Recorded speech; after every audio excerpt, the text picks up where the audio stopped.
দায়িত্ব পালনের সময় গভীর রাতে কথা কাটাকাটির এক পর্যায়ে হঠাৎ করেই সহকর্মী মনিরুল ইসলামকে গুলি করে বসে কাউসার আহমেদ। সঙ্গে সঙ্গে পড়ে যান মনিরুল। তাতেও রাগ যেন শেষ হয় না কাউসারের। নিরাপত্তা বক্স থেকে বেরিয়ে এসে পড়ে থাকা নিথর দেহ লক্ষ্য করে আবারও একের পর এক ছুটতে থাকে গুলি।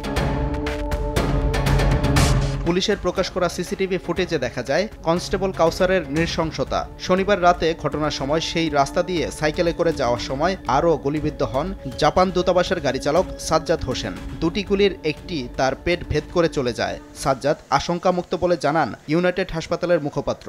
এখন পর্যন্ত জেনারেল আইসিইউতে আছেন, ওনার অবস্থা ভালো।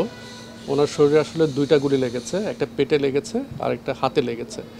তো হাতে যেটা লেগেছে সেটা মাইনর, পেটে যেটা লেগেছে সেটা আসলে পেটে একদিক দিয়ে ঢুকে আরেক দিক দিয়ে বেরিয়েছে, কিন্তু তেমন কোনো মেজর কোনো ইনজুরি হয়নি।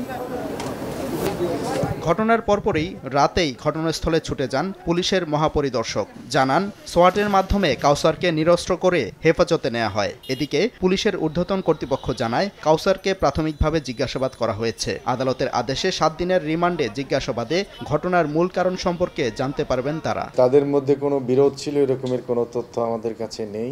এখন কি বিষয় নিয়ে তাদের মধ্যে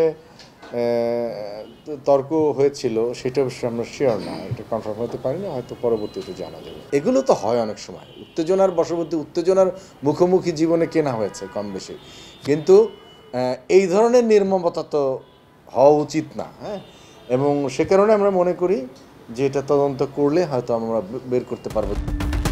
সিসিটিভির ফুটেজ পর্যবেক্ষণে এখনও পর্যন্ত ধারণা করা হচ্ছে ডিউটিতে সময়মতো না আসা নিয়েই বাকবিতণ্ডার জেরে ঘটে এই নৃশংস ঘটনা।